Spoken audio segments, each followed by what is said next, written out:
for a second. So this talk, Demystifying Design Thinking, I am going to play it as a pre-record today because as we all are, we are at home, and I have two small people running around, so I want to make sure you can all watch it, hopefully uninterrupted. It goes into a little detail around the steps of design thinking, and hopefully some practical pieces that you can take away as well to start implementing it. Please do use the chat, fire any questions you want into there. I'll be following along in the chat window, maybe answer a few of them as we go, but we're going to do a bit of a Q&A at the end as well. There is a workshop session to follow this where I'm going to open up a mural board, and what we're going to do, we're going to work through a couple of very quick activities around AI using some design thinking processes. So I really hope you enjoy this talk, Demystifying Design Thinking, and yeah, we will resume our conversation in about 30 minutes. When was the last time you stumbled onto a great challenge but felt totally paralyzed and unable to start? When did you last progress through a project only to realize a problem wasn't really worth solving at all? Hi, I'm Tom Jepson. I'm a UX designer, I'm a workshop facilitator, and I'm a virtual collaboration advocate. I've made a career out of poking into the weeds of wicked problems for expert businesses, ensuring they're on the right track to solve the challenge that their customers really have, not just the ones they think their customers have. This talk is all about breaking down preconceptions and misconceptions around design thinking and how it's used. We'll talk about each phase of a design thinking methodology and equip you with the means to explore ideas further and reach past possible restrictions in your thinking. It's all about helping you find the right solution to the right problem.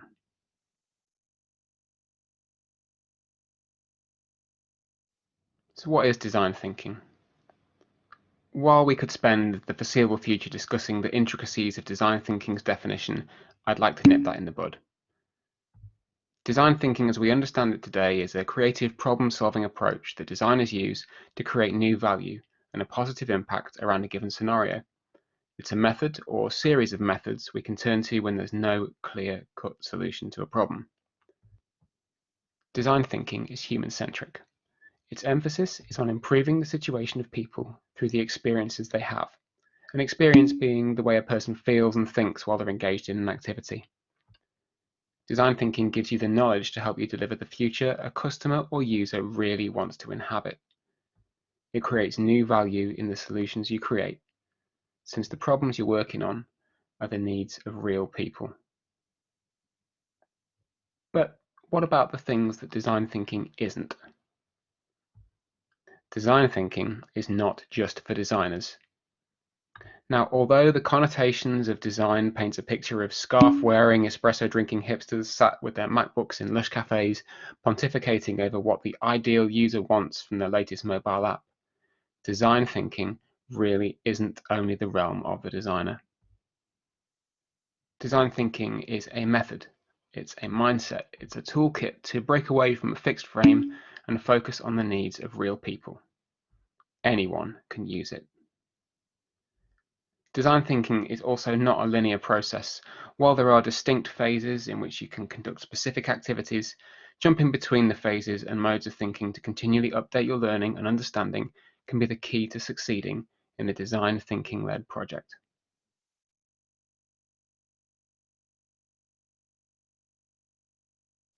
Before we head forward into the practicalities of design thinking and how we can use it in our work, we should take a brief step into the past. As with all things, it can be beneficial or maybe just interesting to learn where important advances within our industry have come from. I'd like to share with you a whistle-stop history of design thinking and its origins. In the early 1960s, the technologists of the day sought to understand better how design really worked. They were looking to apply processes and methods to scientize design as they knew it. Towards the end of the decade, design theorist Horst Rittel began to talk about wicked problems and the aspects of problem solving in design. These complex, multi-dimensional problems did not lend themselves to easy judgments of right or wrong, true or false. They required collaboration, and an understanding of human need and nature to solve. The complex design challenges began quickly to influence the design practitioners of the time, and now design thinking has wicked problems at its heart.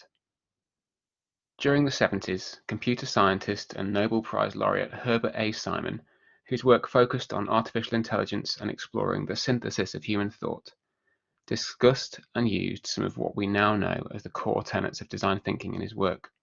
Prototyping and iterating through learning became cornerstones of his practice. In the 80s, it led to further explorations in development and understanding of design as a process. Notable figures such as Nigel Cross and Brian Lawson pulled from adjacent fields of specialism, bringing the process and structure to inform the work of designers. Heading into the 90s and what we know of design thinking today, change-making group IDEO and the associated Stanford D School popularized design thinking in their practices and began formalizing paths for others to follow. The D School has made the development, teaching, and implementation of design thinking one of its central goals since its inception. These establishments have helped build on, codify, and make accessible design thinking with terminology and toolkits. It's this action that is driving design thinking into a commonplace among businesses worldwide. We have got today a structured approach to combine the human, technological, and strategic needs of our time.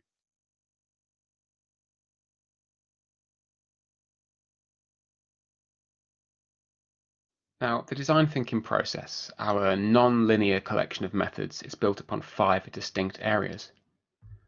Empathize, where we head out to meet people in the real world and learn firsthand what matters to them.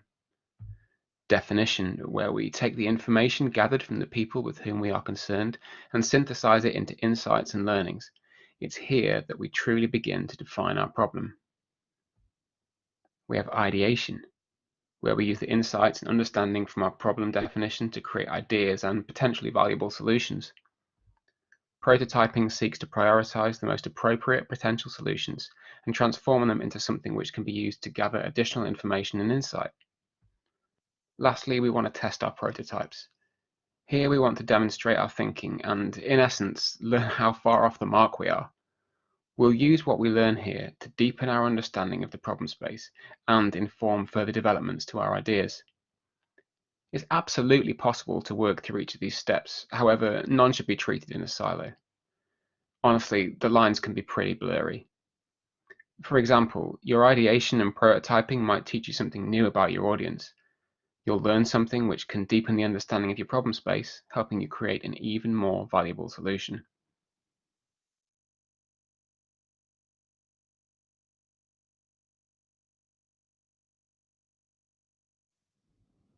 Every project started with a design thinking mindset begins with people. To create something truly valuable, we want to find out about the people behind the user of our product or service. Every decision we make on this journey links back directly to human experiences, wants, and needs. You might have called this design discovery, the discovery phase, or user research.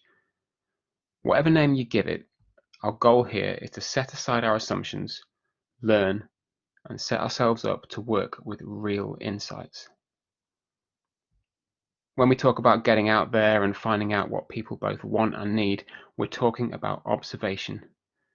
We're watching what people are doing, how they're interacting, how they behave in their space, how they use little workarounds to achieve an end which matters to them. An important skill to remember here is going into any conversation or observation with fresh eyes and a beginner's mindset. Whatever you think you know, you don't. Set aside all of those assumptions and get ready to learn. So, how might we approach this empathetic observation phase of our design thinking journey? There are a few methods we can use.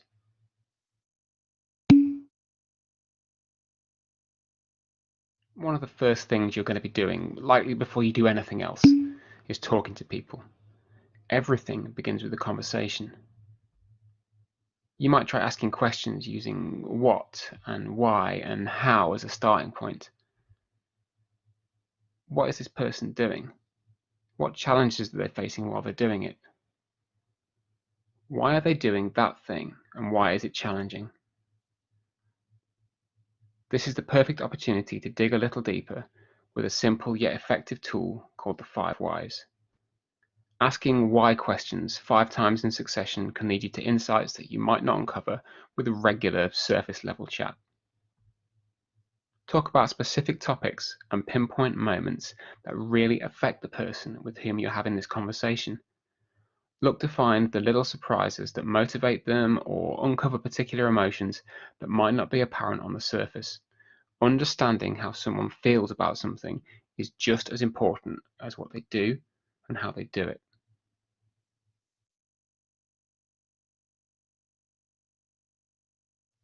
Now, a picture can be worth 1,000 words. Documenting someone's experience visually can help you tell a story and uncover hidden depth to someone's behavior. It's also a great way to share your knowledge with your collaborators. It's something you can do yourself, recording an experience from the outside in. Alternatively, you could hand over the camera to the person you're studying and have them record it for you. You'll have 2 complementary perspectives here. If you ask someone else to do it, ask them to be really specific and share as much of the nuance of their day as they can.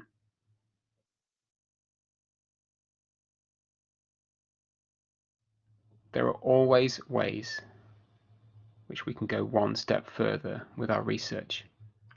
While we can never truly experience the experience of another, we can create an analogue for it and put ourselves into their situation. By immersing yourself in the environment or tasks of another person, you can begin to get a feel for what it's really like to experience the challenges firsthand. Tools like accessibility goggles can help you simulate vision deficiency when you're testing, for example, a new website or an app. Whatever you do, it gives you the opportunity to look back and say, hey, remember when we tried being this person? How might that help us now? 2 really important considerations for your empathizing and early research are time and budget. How much of this work are you able to do up front? Do you have available funding to get out there and converse with people and experience their lives firsthand? Whatever you do, remember that the work you put in now will be directly impactful to the problems you frame and the solutions you create. Planning your studies to make the best use of your time, budget, and the time of the people you're studying will affect the work you can do well later. When you reach the end of this phase, you'll have begun to build a bank of research and fact-based material which can be carried forward. I'd hope too that you have started to develop a connection with the people you're looking to serve. Now we've collected research and insights from people in the field who have real problems, what are we going to do with those? Let's have a look at how we define a problem.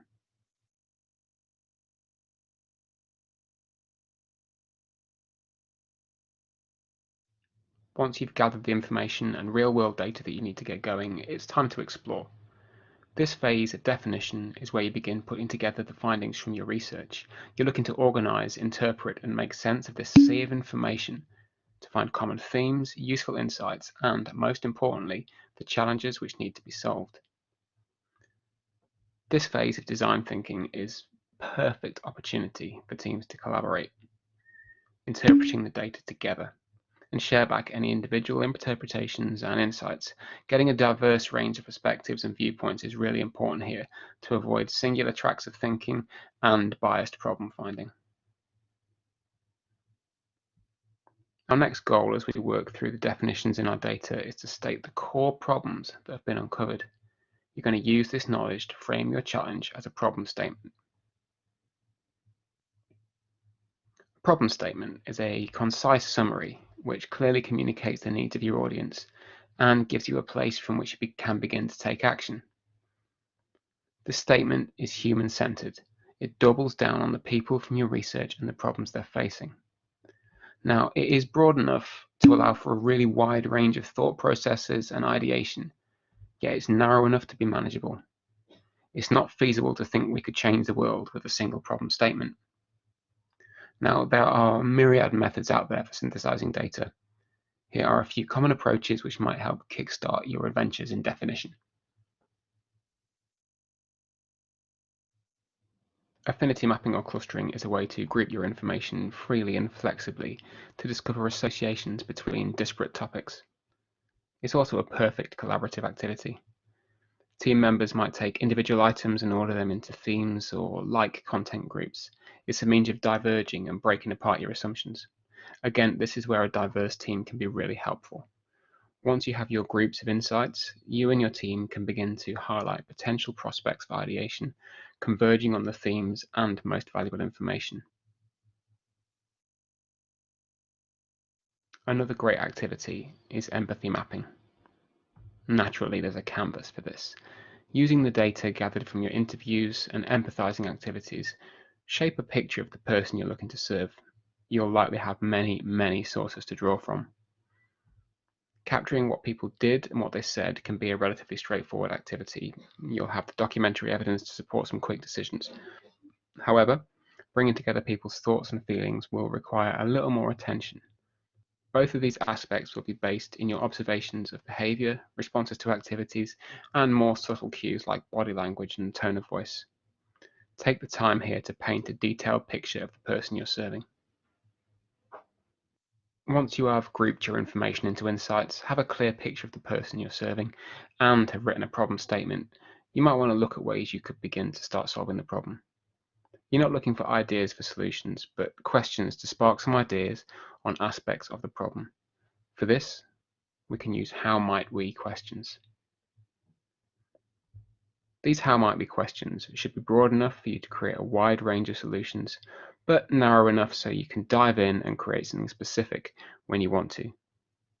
Let's say we're exploring the use of electronic devices in the home. Some examples of how might we's might be: how might we encourage kids to put down their phones and go outside? How might we make gadget time at home more social? When we get to the end of a phase of definition, we're looking to come away with a human-centered problem statement driven by our research, and maybe a series of how might we questions or insight statements to spark some ideas and creative ideation.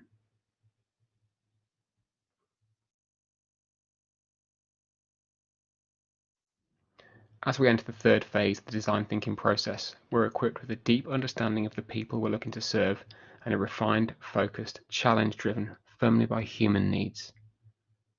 Taking these insights, we're aiming to create potential solutions which will not only solve the problems we've identified, but ones which will add true value and enhance the experiences people have. Ideation in all its forms is about thinking freely and expanding on the problem at hand. It's divergent thinking, an opportunity to suspend the disbelief and really push the boundaries of our thinking. Ask yourself, what would the ideal solution look like for this challenge? At this point in our process, we are not looking for good ideas, reasonable ideas, rational ideas, or even viable ideas. We just want ideas. The goal for every ideation session is to generate quantities which you can work through later. Our prototyping and testing is the time to work out if the ideas are any good or not. The message is definitely quantity over quality. Ideation sessions are an opportunity for visual thinking. Get stuck in. Mock up a journey on a whiteboard, use sticky notes to wireframe a series of app screens, draw a storyboard, create a brief script to act out a scenario. You're looking to communicate your idea to your collaborators.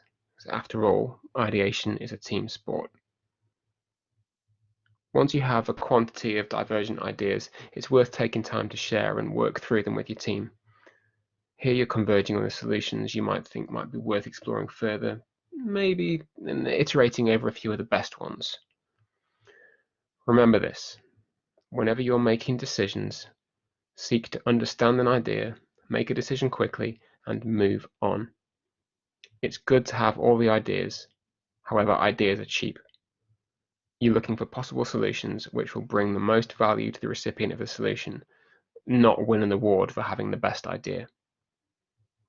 There are literally hundreds of activities and methods you can use to generate ideas, either alone or collaboratively. You can choose methods with which you're comfortable, or if you're feeling daring and ready to go outside your comfort zone, use new methods which challenge your thinking and give you the chance to come up with some really radical solutions. One easy ideation method is the 4-part sketch. It's something you can do alone or with other people. You don't need to use all 4 steps either, if you don't want to. Here's a quick summary of the 4-part sketch method. Step 1. Review. You're going to take the time to review your problem statement so you have it front of mind, and make a note of any insights or challenging questions which spark thoughts. Take the time to gather up pieces of information which will help you later. Step 2. Scribbles. Like free association writing, grab a piece of paper and start scribbling. Throw any thoughts, ideas, words, statements at a blank page to build up a bank of very, very rough concepts which you can refine later. Neatness is the last thing on your mind here, as long as you know what the scribbles mean. Step 3. Crazy 8s. Now, this is one of my personal favourite activities to use when moving through an idea at speed. It's a way to explore a single idea more deeply without worrying about getting it right or stopping to get stuck in the weeds. Take a sheet of A4 paper and fold it into 8. Now, picking one idea from your scribble sheet, you're going to use this folded A4 page and work through 8 separate iterations of the idea. Take 1 minute at most for each iteration. If you want, you can do this a couple of times, either to get out more iterations for different ideas, or to maybe iterate on an idea which came out of the initial iteration. Step 4. 3-part solution. Now, this is where you can get into the weeds. Taking one idea from your Crazy 8 sheet, you're going to work through a 3-part solution sketch which demonstrates how someone might use your solution to solve their problem. Focus on the core of your idea. Extra details are not needed here, and look to communicate the specific points which will make your solution a success. You can draw it, you can write it, you can act it out and video it. It's up to you. If you're collaborating on your ideation, and I really hope you are, you'll be sharing the 3-part solution for review, so make sure that it's telling a great story. Now, when we've reached the end of our ideation, we expect to have amassed a really large collection of ideas, some refined, some not, which could be explored in a testable prototype. We're going to be ready to review all the ideas and prioritize them, bringing out the best ones to be turned into prototypes and tested with real people.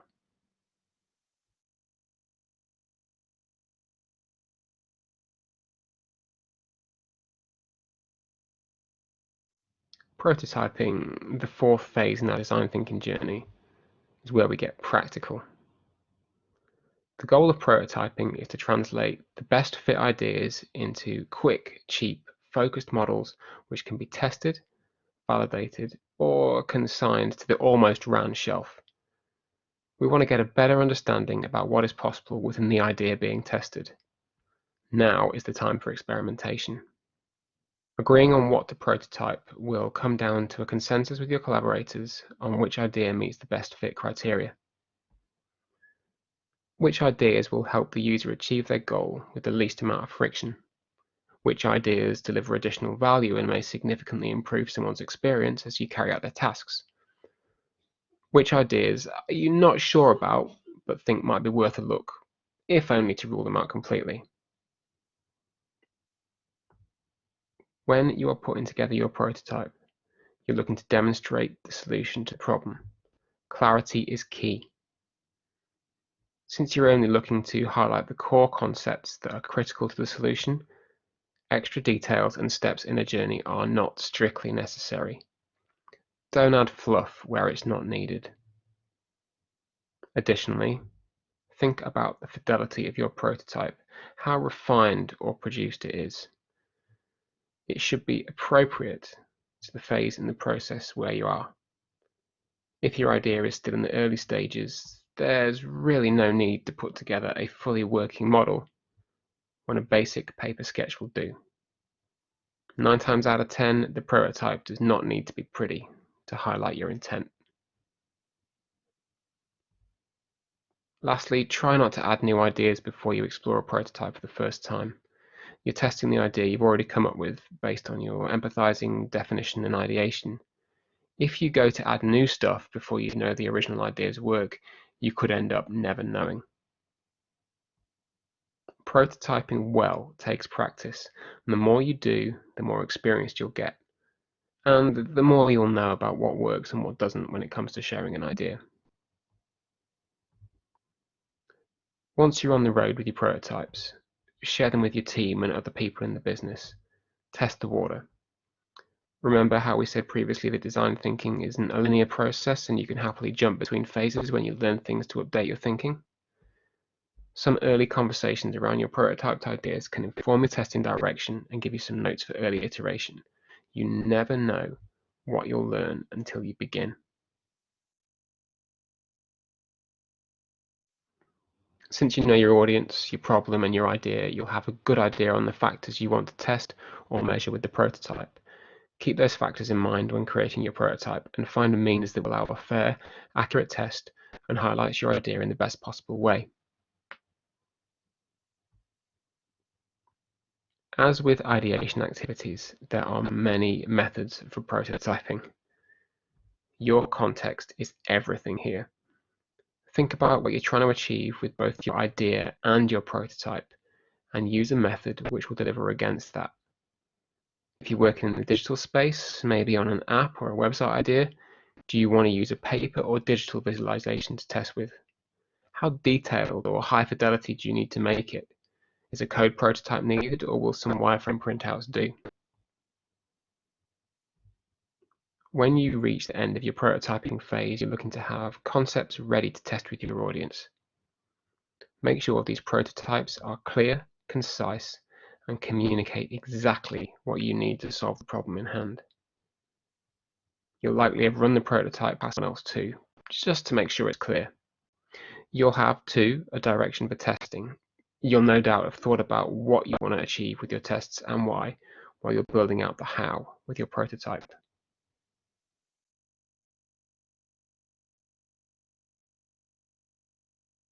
The final phase of any design thinking process is testing. It is the culmination of the work you've put in, and it's time to put all of your ideas through their paces. Through testing your prototype, you'll come to understand how people perceive your ideas and how well it fits to solve their problem. User testing will gain you first-hand experience into how people engage with the product or service, how they behave, how they think. You'll likely unearth some of the unknowns in your thinking and will be able to update your learning. Remember that non-linear process? When you run a user test, understanding what you want to gain, the outcome of the test, is paramount to your idea's success or failure, depending on how people react to it. You're finding out what works and what doesn't, and you can use the test's outcome to help you refine your ideas, ideate further, and test again if you need to. There are many methods you can use depending on what you're looking to achieve. You could be exploring behaviors and attitudes towards a prototype, or looking for data-focused qualitative and quantitative outcomes. Each method has its benefits and shortcomings. There really isn't a one-size-fits-all approach for any given project.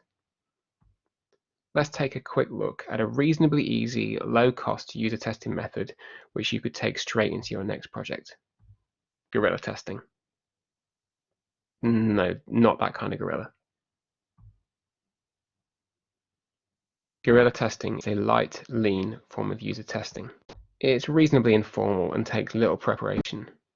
It's also low cost and will gather some real-world, direct from a human feedback. With any guerrilla test, you'll be heading out to a public place where you've identified members of your target audience, and you're going to talk to people about your prototype. You'll be picking your participants randomly from whoever is at the venue. Hopefully, you'll find a good breadth of people to choose from. Guerrilla testing is great for when you're early in your project. You're not fixed so firmly to any given track that critical feedback will cause you headaches. It's perfect for validating an idea, finding out if you're on the right track or not. Be testing things like messaging on a web page or service flow for an online bank. Now, you are more than likely to gain direct personal opinions and emotional responses to a prototype than anything scientific or distinctly measurable. This, for now, is okay. If you need that kind of input, a different kind of user testing, something much more controlled, would be required. Remember to be clear and concise with the things you're asking people to do. If you recall, we talked about keeping your prototype focused to course, concept, or process. The same goes for the testing. Keep it simple and lean, and not so challenging that someone might turn over a table in frustration.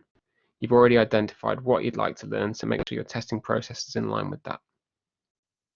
When you've completed a user test, you're going to have records of results and feedback, and data which you can refine and turn into insights.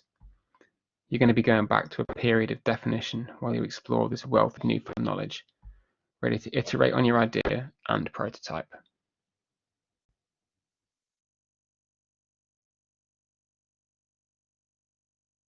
After all that, our 5 phases of design thinking. Where have we arrived? We've researched, questioned, and dug into the weeds with our audience in the empathize phase. We've explored our data, found themes and insights, and defined a problem statement in the definition phase. We've translated the problem statement into wild, far-reaching ideas and solution concepts in the ideation phase. We've transformed our ideas into something testable in the prototyping phase. Lastly, we have tested our prototype and learned how the ideas stand up against scrutiny from our users in the testing phase. This journey has given us knowledge and insight to move forwards in solving our problem and adding real value for the people whom it affects. We're one step closer to truly enhancing their experience. By using design thinking methods, we've acted on our desire to start on the right foot, remove our assumptions, and conduct our work in a human-centric way. If you only take away 3 things, design thinking is not and does not need to be a linear process. You can hop around between phases as you learn, updating your insights and giving yourself the best chance of designing a high-value solution. Allow yourself time to learn and explore. If you need to do more ideation after you've learned something new, do it. If your thinking and understanding on what people really need is evolved, don't be afraid to go back and iterate on the problem statement. Do what you need to do to get you to the best end result, finding and understanding the right problem to solve, creating the most appropriate, validated solution to solve it.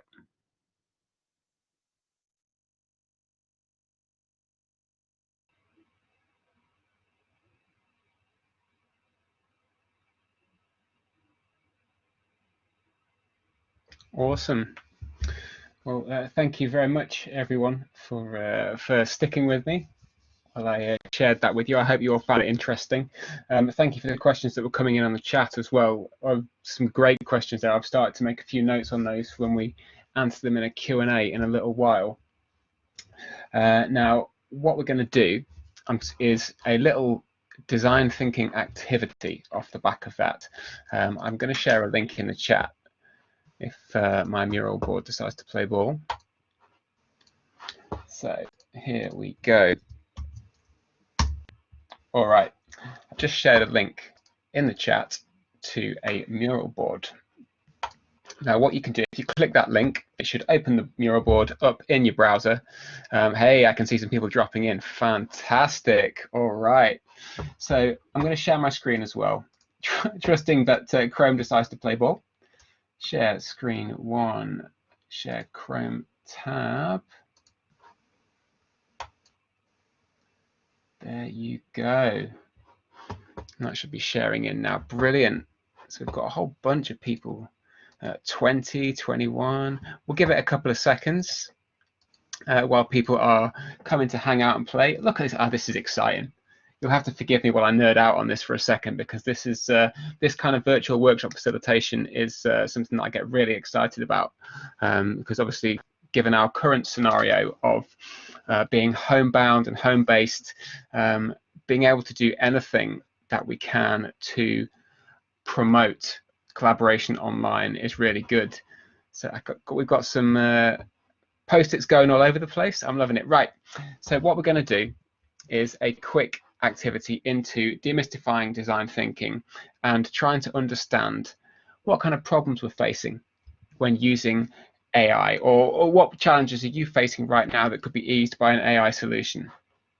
So the first thing that we are going to do is we're going to think about our challenges. So I'm going to summon everybody over to me here.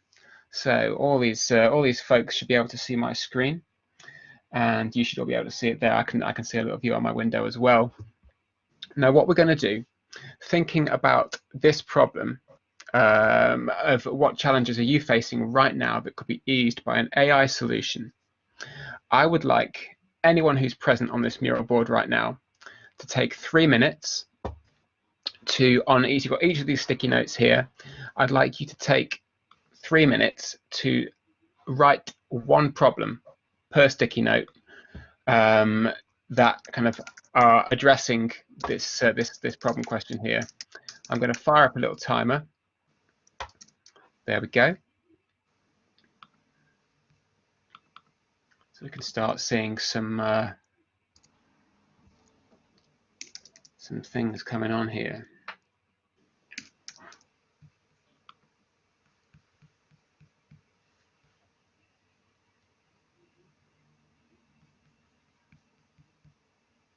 For anyone who's watching along on my shared screen, if you've got any questions about this, feel free to drop them in the chat. I'll try and answer them as we go, or we can have them in the Q&A at the end as well.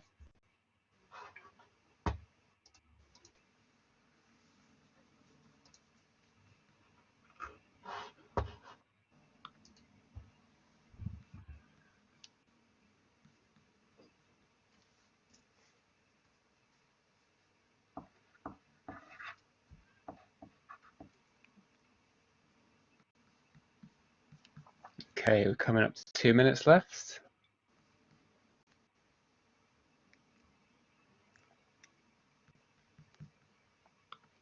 Seeing some really good challenges here.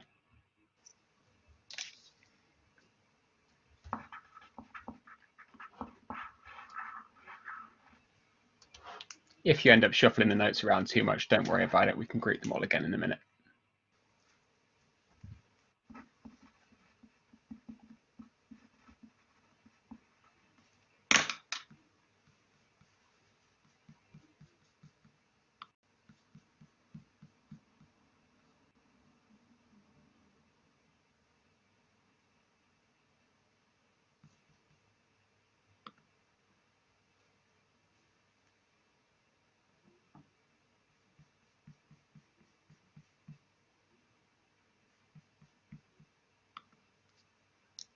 All right, just under 1 minute left.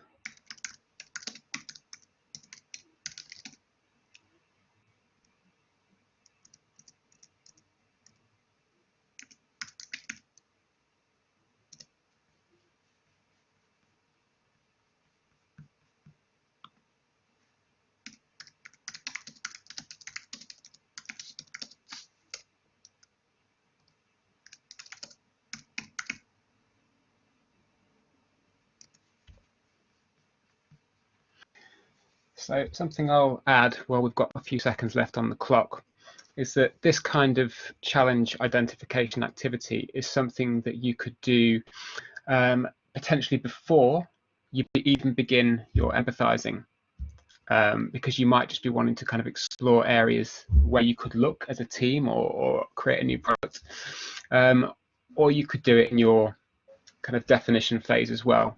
Okay, our time's up there, so finish your notes. So you could do this in your definition phase, using the information which you have gathered from your empathizing. All right. Has everyone finished their notes? I can see lots of anonymous animals whizzing around my screen, which is great. Okay. So thank you everybody for contributing your challenges. Now what we're going to do is we want to try and pull out the challenges which our group our group of anonymous animals feels are the most important, the most resonant challenges for right now that could be eased with an AI solution. So what I'm going to do, I'm going to start a voting session using this mural canvas. And what we'll do, I'm going to give you, I'm just check how many people are online actually, and I'll work out how many votes. 29 users, that's awesome.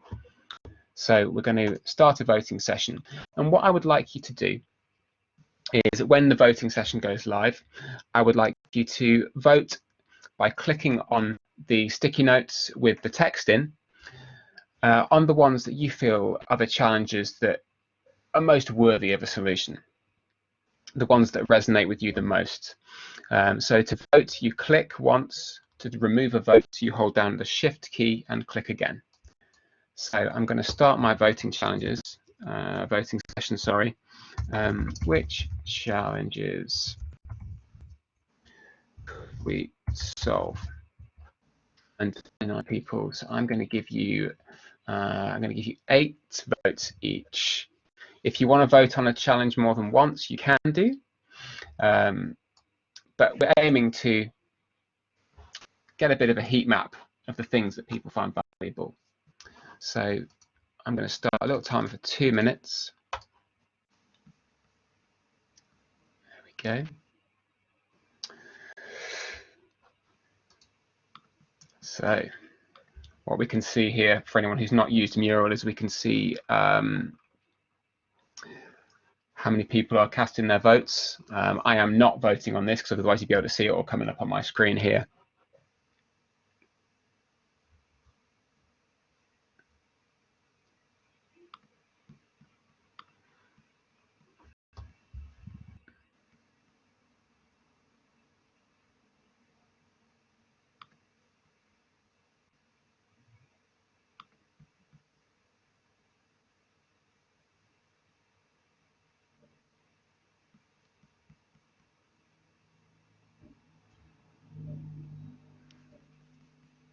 I feel like we should have some soundtrack music or something to this. If anyone wants to sing while we're doing it, you know, feel free. As long as it's not against copyright, it's fine. Okay, so we've got just under a minute left, so continue casting your votes.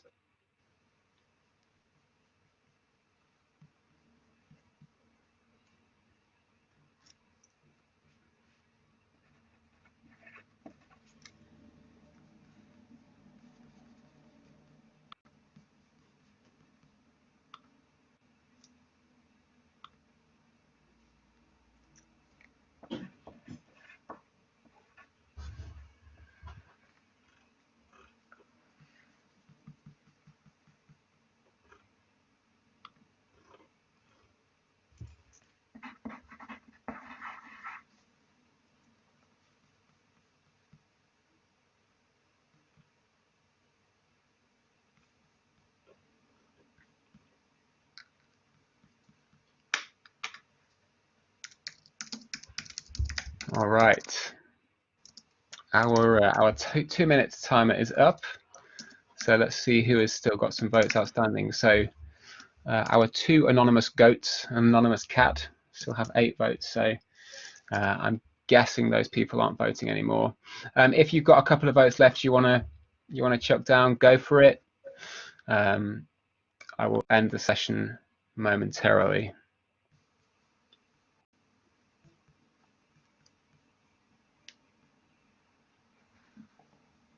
Okay. Things have stopped. Maybe 1. Okay. So for the name of speed, no, I understand that we are rattling through this. I'm going to end the voting session now. So thank you everyone for voting on this. There'll be another opportunity to have a vote on some more stuff in a second. So I'm going to end it now. Okay. I say normally I wouldn't do that until everyone's votes have been cast, but for the purpose of today. So what we can see is a collection of everybody's votes that they voted on. So some of them have got 1 vote, 6, 7. But we're going to skip all the way up to the top of our list, and we want to pull out the top two. I think I'm going to say we're going to pull out the top two challenges that we've got here. So the highest voted challenge with 15 unique votes was around large growing volumes of unstructured data. And that seems like a pretty big challenge. And shared folders are out of control. I love this. Whoever wrote that, I love that. So thank you very much for contributing that. Okie dokie. So now we have a series of challenges to solve. I'm going to do a little quick copy paste in here. There we go. So our top two voted challenges are around the large and growing volume of unstructured data and shared folders that are out of control. We're going to do a very brief ideation exercise. So what I'm going to do, let me get this so that everyone can see what is going on. La, la, la. There we go. And I'm going to summon you all over here. Okay, so for everyone who is taking part on the mural board, what we're going to do is take another 3 minutes, and what I would like you to do is to, on the green notes, I'm going to write down one idea of how you might be able to solve, let's just whip that one out of the way, how you might be able to solve the either of these challenges. So the challenge of large and growing volumes of unstructured data, how might you solve that? And you know, shared folders being out of control as well. What kind of thing could you do to solve that challenge? So let's throw up another 3-minute timer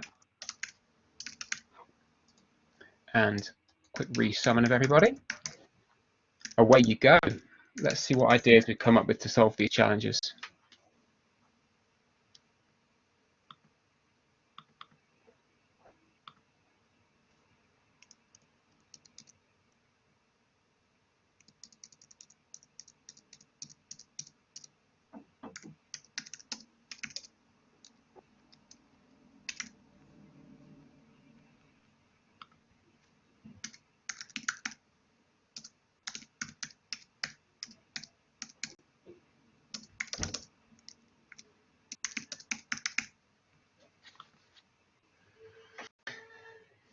So for everyone watching and everyone kind of taking part, something we didn't do, which you could do with all your ideas, is the concept of affinity mapping.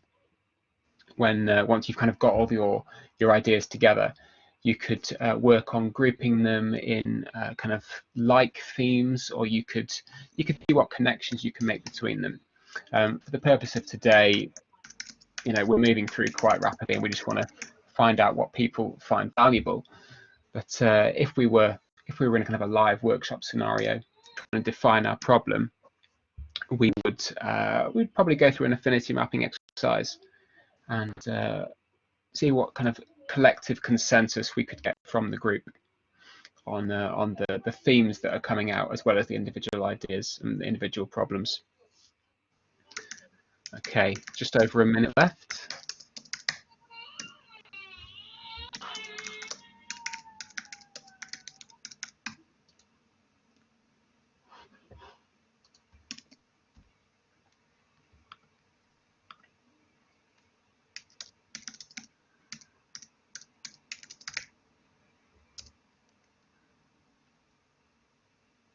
Some great ideas here, everyone.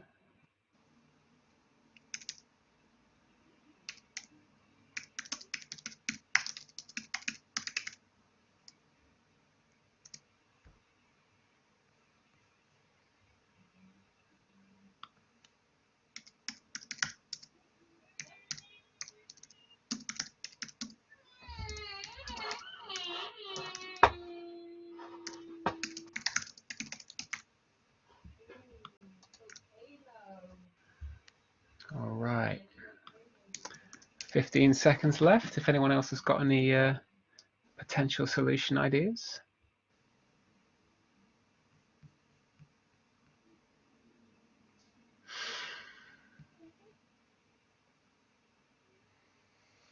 All right, Brilliant. Thank you, everybody. Okay, let's finish up those last cards. So the same as with our challenges, we are going to kick off another voting session. Now, I know we have 2 top voted challenges here, and we haven't kind of grouped, we've not grouped these ideas related specifically to each challenge, but that's okay. I think we're just kind of looking for some really broad challenges and broad ideas right now. So I am going to kick off another voting session. Work on.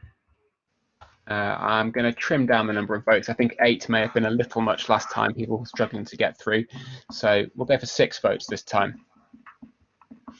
And hopefully my mural board will carry on. Okay, everybody. We'll have another 2 minutes on the clock.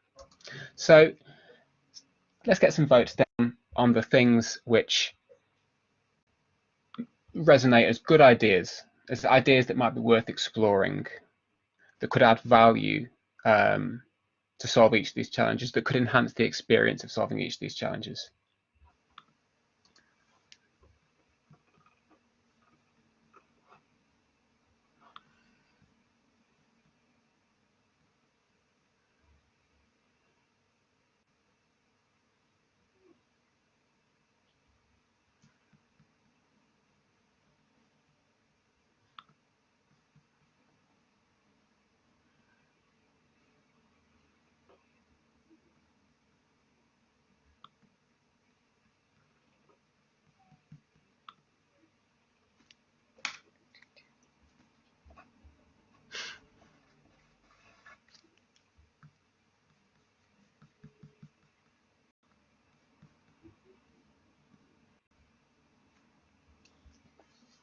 The anonymous gorilla has snuck in from the gorilla testing as well. I could feel the audible groans at an obvious dad joke in that presentation as well. So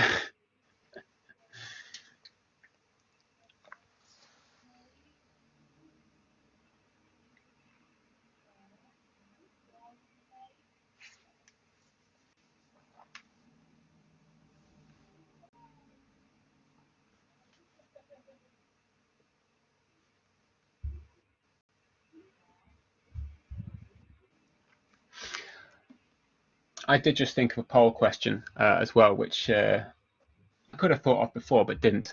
Let me know in the chat if you've ever kind of participated in or used virtual workshopping like this in what you do. I'd be really interested to see from all the people who are online, you know, what kind of experiences you've had from of workshopping virtually.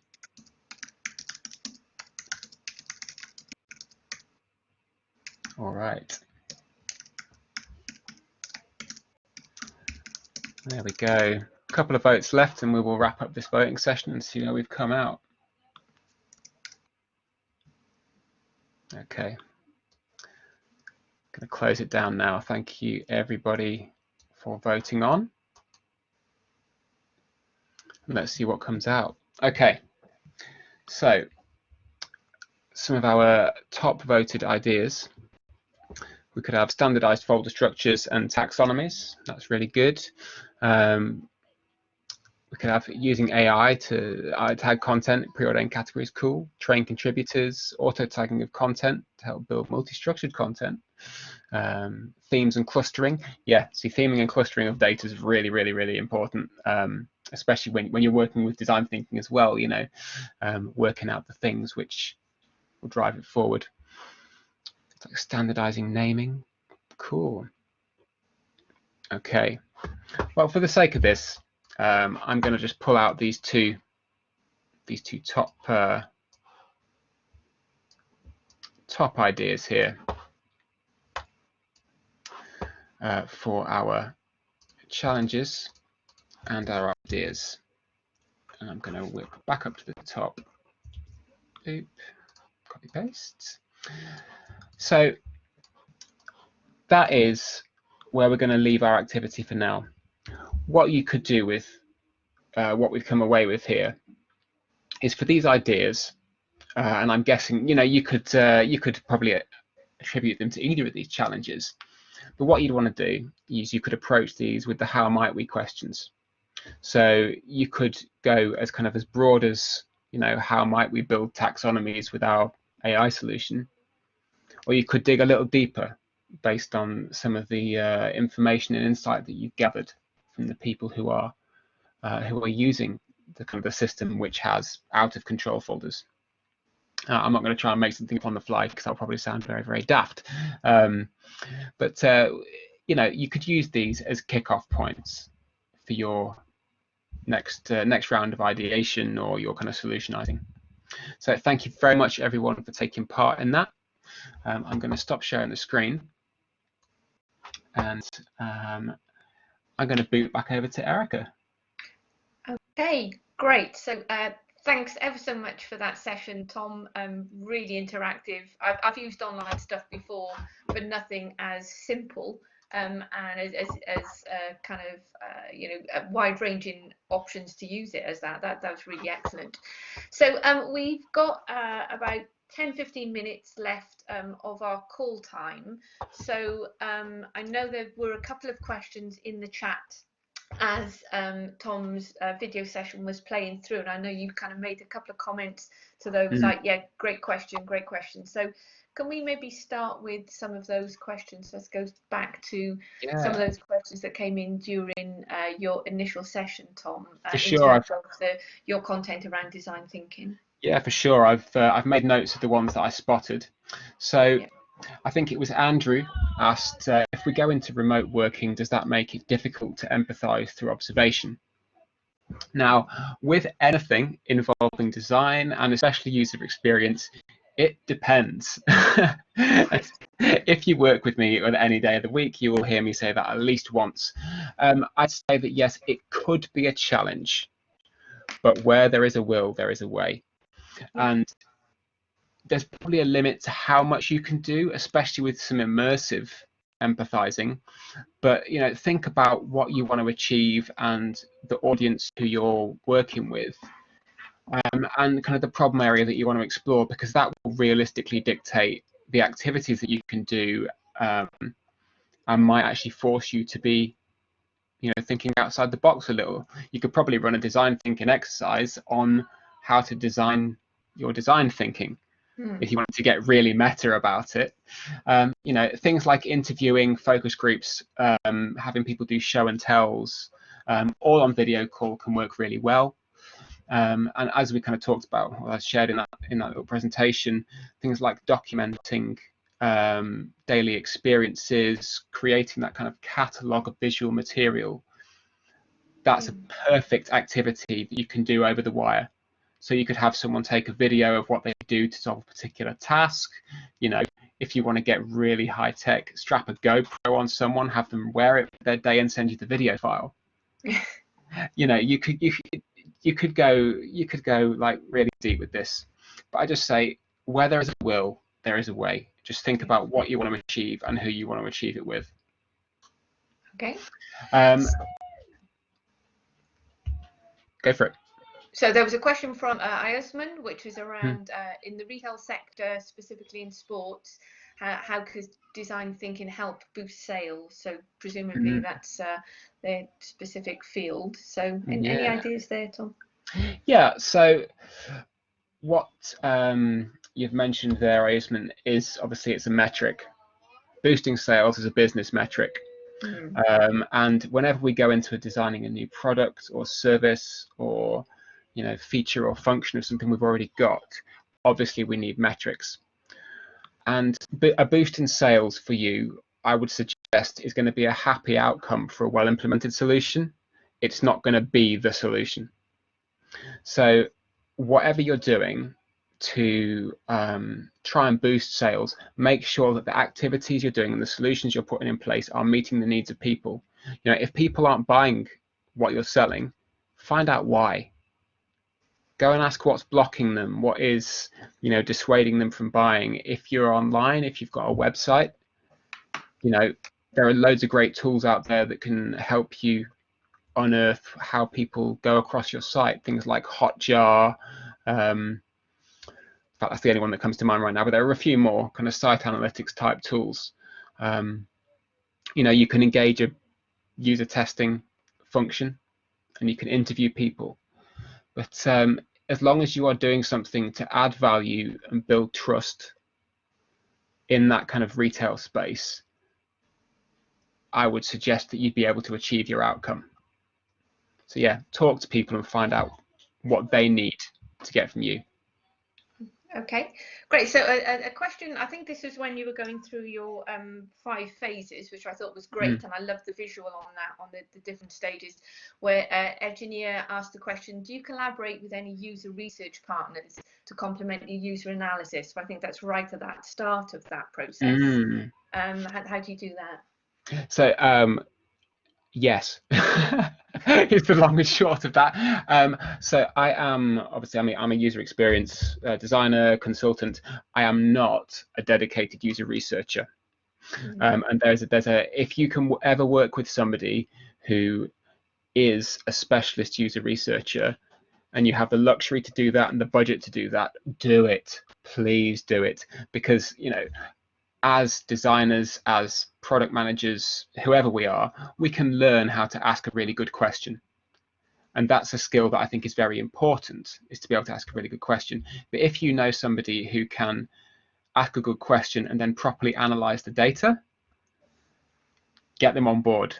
I'm really lucky that on my current client projects, it's myself and a trained, qualified user researcher. And they are asking questions of all the users, things that, you know, phrasing things and running sessions that I could do, but they do it way better. And then they kind of feed me with all this amazing insight that I can then spend the time in the definition phase and on to translate that. So yeah, if you can, do. Yeah, Definitely. So it sounds like the answer there is, if you can, get an expert in to work with on that particular area. Yeah. And another question in the same kind of vein there, Catherine asked, can VR help in immersing and getting into someone else's environment? So again, would those subject matter experts be able to use something like VR to enable them to experience that environment? That's a really, really good question. And I got to say, it's something I've never thought about. I mean, the whole the VR goggle thing and everything, it doesn't agree with me at all. My eyesight does not agree with it. It's not pretty. But you know, if there was, again, the same as with kind of Andrew's question about working remotely, if you took the time to explore how that tech could be used, 100%. I think it's a really interesting proposition to see what's out there. You know, how can you know, how might we use VR to immerse ourselves in someone else's experience? Yeah. To put a design spin on it, you know. And I've actually written that question on a post-it note that is now on my wall because it's really sparked a couple of thoughts. So it's one of the things I've never thought about it. And thank you for asking the question, Catherine, because it's yeah, it sparked some thoughts. Yeah. Okay. Great. So, and again, a similar question again from engineer. What are the most used criteria for the ideas selection and execution at a later stage? So, is there a common set of criteria, or as we saw in that exercise, can that be as wide and broad as you want to make it? What's your advice there? I think it is as wide and broad as you want to make it. Right. As with all things, context is everything. So the question to ask yourself, you know, is when you're picking an idea, is like, is this idea or solution going to add value and enhance the experience of the person who is receiving it? You know, to them, what is value? And to them, what is a real enhancement as you believe it?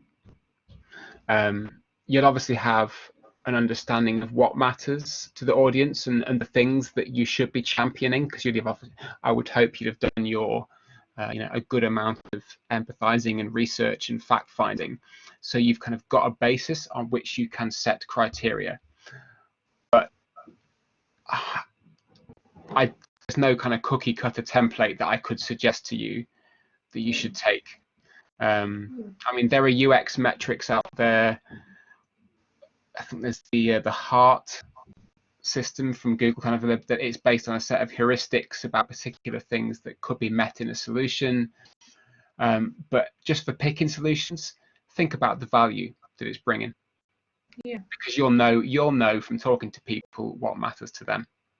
Yeah, and I think that kind of links nicely to another question from Iosman, which was, is market research important for design thinking? So knowing your market, knowing who they are, is that going to give you a better insight into understanding how to work with them to create a product that is adding value?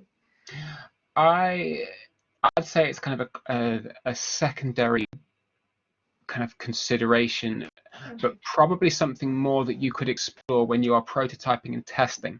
Because obviously market research, when you're approaching it from kind of a human needs based perspective, if you're looking to, you're doing market research to copy what someone else is doing, from a human needs perspective, you could run aground with all kinds of copyright issues. But if you've got a solution and you know that it's fitting into a similar space as someone else, you could definitely be looking at kind of competitor research and how other people are solving a similar problem. So yeah, it's knowing your market and the landscape in which you are working is really important. But I would say approach it, from my personal experience, I would approach it from further down the road, around when we know which direction our solution's going in. Right. Yeah. Okay, great. Okay, so just kind of one eye on the clock. We're coming up to our finish time at 4:30. I just wanted to see if there were any other specific questions or comments about the use of that mural that you just shared with us. So I know people are making comments in the chat room there. So your experience, Tom, of using this with people in organisations virtually, is this something that people get? Are they using it extensively now? Is it a free to use system? People have talked about other ones that they've used.